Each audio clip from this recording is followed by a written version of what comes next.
tempo de consultar o médico, um tempo de planejar dietas e exercícios, tempo de planejar o enxoval, mas que logo chega o tempo de nascer, pois os bebês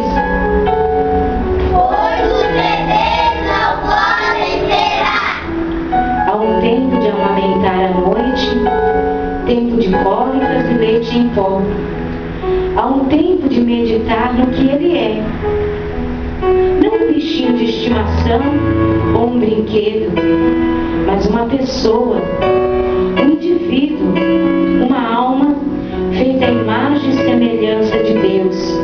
Pois os bebês não podem esperar. Há um tempo de deixar os pratos na pia e levá-los para balançar no parque, de apostar corrida, de fazer um desenho, apanhar uma borboleta e lhe dar uma amizade alegre, pois os filhos não podem esperar.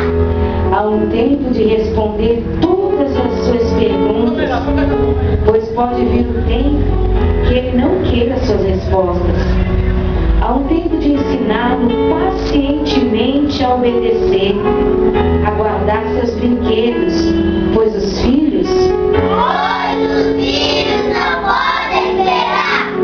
Apenas 18 preciosos anos para experimentá-lo e treiná-lo a não trocar ele sua primogenitura por um ensopado qualquer, seja ele posição social, negócios, reputação profissional ou um cheque de pagamento.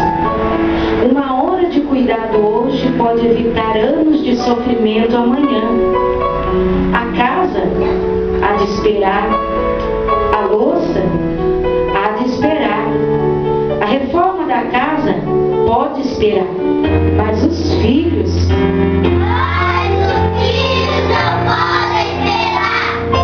Haverá um tempo em que já não se ouvirão portas batendo, nem haverá brinquedos pelo meio da sala, nem brigas de infância ou marcas de dedo na parede.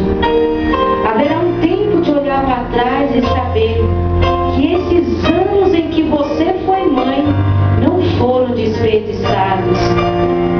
Deus, dá-me sabedoria para saber que hoje é o meu tempo com os meus filhos, que não há em suas vidas um minuto sequer que não seja importante, que eu possa saber que nenhuma outra carreira é tão preciosa, que nenhum outro trabalho é tão recompensador, que nenhuma outra tarefa é tão urgente quanto ser mãe. Que o tempo é curto e o meu tempo de ser mãe é agora, pois os filhos